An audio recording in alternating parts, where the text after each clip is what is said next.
یہ قیامت تک بھی نہیں ہو سکتا کہ مسلمان کہیں کہ جی ہم سائنس میں ترقی کر کے کفر سے لڑیں گے. جب بھی وہ لڑیں گے تو انہی راستوں پر جن پر صحابہ چلے, انہی راستوں پر چل کر یہ کفر کو جو ہے وہ مقابلے کے لیے پکار سکتے ہیں. بھائی یوم تکبیر ہم بھی کہتے ہیں یوم تکبیر, لیکن اس یوم تکبیر کا ملت کو کیا فائدہ ہوا؟ کشمیر تو پھر وہیں کھڑا ہے, چلا دو.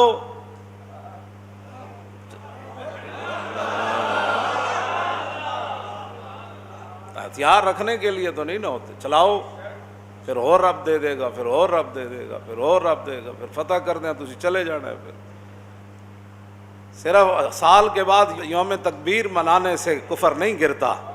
کفر اس وقت گرتا ہے جب 3000 بندہ کھڑا ہو, 200 گھوڑے ان کے پاس ہوں, اور ہر بندہ مسلح ہو کر آیا ہو, عورتیں ناچنے والی وہاں کھڑی ہوں, ان کو جو ہے وہ ابھار رہی ہوں, اور ادھر تہ بند باندھا ہوا ہو, تو فرماؤ ادھر آ. مقابلے پھر ہوتے, ایسے نہیں مقابلے ہوتے. نعرہ تکبیر لاؤ تے کشمیر آزاد کرا دیو. انڈیا نو کہو کہ لال قلعہ ساڑے وڈیا نے بڑھایا تو تسی کی لگ دیو. چلو دہلی دی جامع مسجد ساڑی, فتح پوری مسجد ساڑی, بابری مسجد ساڑی, یہ ساری چیزاں تو ہیں ساڑیاں. تسی کہو جی اسی ہن دہلی آن لگے ہیں, بس بہادر شاہ ظفر دا بدلہ لینا ہے اسی, بس اتنی گل ہے. وہ کہہ رہے ہیں جی ہمارے جو ہے وہ لیڈر نے دھماکہ کیا تھا. میں کہو دھماکہ کر کے گئے گیڑے پاس, جڑے دھماکے کر دیں پھر وہ تو اتھی رہتے ہیں. ملک چھڑ کے نس جانا, یہ دھماکہ کیتا انہیں. دھماکہ تو کیتا ڈاکٹر عبد القدیر نے.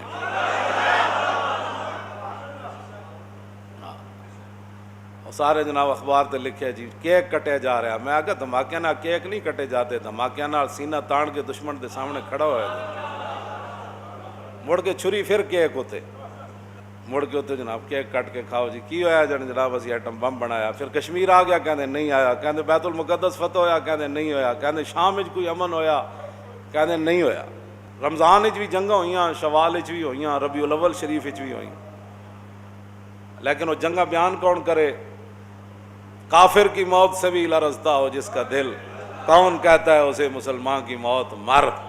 اقبال کہندا جڑا کافر دی موت کرونا کول جدا انج ہویا ہوئے, وہ کافر دے سامنے انج ہونا ہے. یہ نہیں ہونا.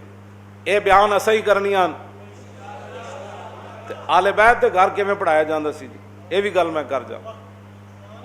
امام زین العابدین فرما دین اللہ قال حدثنی ابی موسی الکاظم عن ابی جعفر الصادق عن ابی محمد الباقر عن ابی زین العابدین عن ابی الحسین عن ابی علی ابن ابی طالب قال حدثنی حبیبی وقرۃ عینی. یہ سارے اہل بیت اہم اہل بیت دے نال.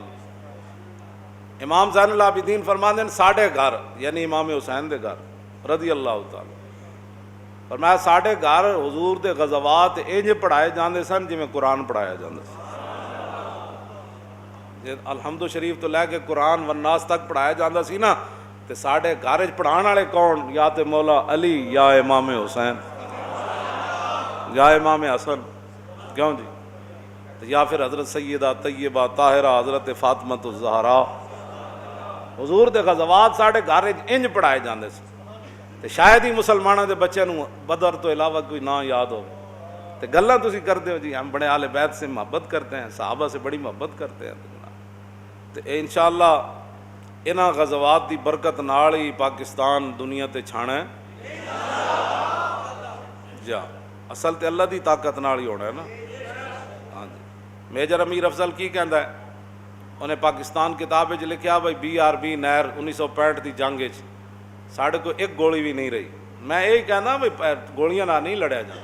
کہندا پورا برگیڈ سی انڈیا دا BRB نہر اتے. پاکستان کی کہانی حضور پاک کے سپاہی کی زبانی اس کتاب وچ بھی ہے. صرف جڑی پاکستان انہیں کتاب لکھی اودے وچ بھی ہے. حضور کا جلال و جمال جڑی کتاب ہے, 3 کتابوں چ انہیں ایک گل لکھی انہیں. حضور پاک کا سپاہی اپنے آپ کو کہتا ہے, کہندا قیامت والے دن بھی حضور مینوں فرمان میرا سپاہی آ جائے. حضور پاک کے سپاہی کے نام سے اس نے بڑا کام کیا ہے. وہ کہندا ہے ساڈے کول ایک گولی بھی کوئی نہیں سی, تے پورا برگیڈ تے انہاں دے ٹینک تے انہاں دے جناب سارا کچھ. کہندا اسی 3 گھنٹے نعرے تکبیر تے نعرے حیدری نال انہاں نوں روکی رکھیا. کتنے جی؟ کہندا جدوں کہندی نعرے تکبیر تو کہندا وہ ٹینکا سمیت نس پاؤندے جی. اے نعرے تکبیر لان والے ہور ہون، پیچھے ٹینک والے ہور ہون، میزائل والے ہور ہون تے پوری دنیا فتح نہیں ہو جانی. اسی نعرے ایک باری جل مولانا اتنے تے نعرہ ہو رہے نا مسجد جس ویلے سامنے دشمن ہوے تے مجاہد جدو کہے نا نعرے تکبیر، شور تکبیر سے تھر تھراتی زمین، گل تو ہونی انجی. ہاں جی، ٹرمپ دی سالسی نہ کشمیر آزاد نہیں ہونا. ہاں کسے کافر دی سالسی نہ کشمیر نہیں آنا. جدو بھی آنا ہے تے نعرے تکبیر تے نعرے رسالت تے نعرے حیدری نال آنا. عرض کی منم وہمی تمنا کہ بوقت چاں سپردن بروخے تو دیدہ باشم تو درون دیدہ باشی.